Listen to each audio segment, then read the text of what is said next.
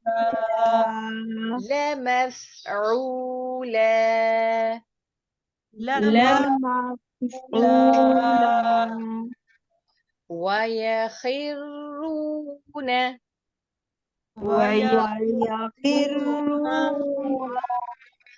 ويخرون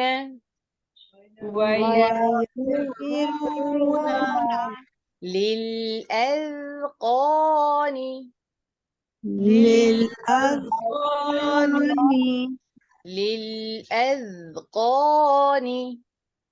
للأذقان يبكون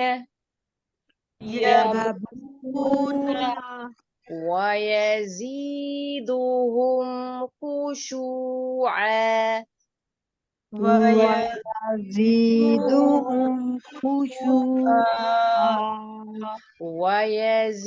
ويزيدهم خشوعا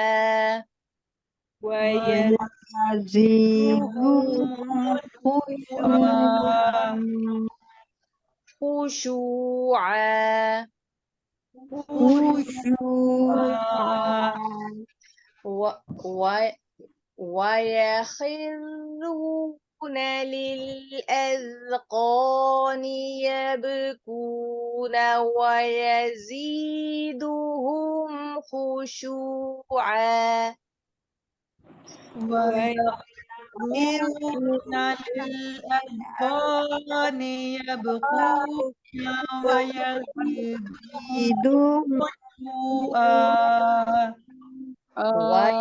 ويخرون للأذقان يبكون ويزيدهم خشوعا ويخرون للأذقان يبكون ويزيدهم خشوعا قل ادعوا الله قل ادعوا الله قل ادعوا الله قل ادعوا الله أو ادعوا الرحمن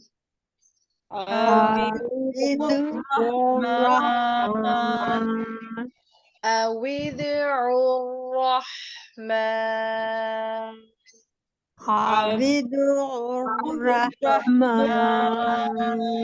أيما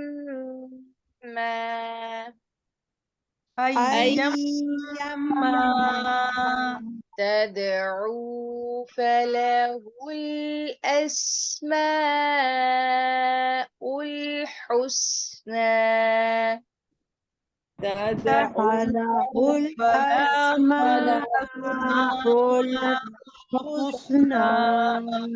تدعوا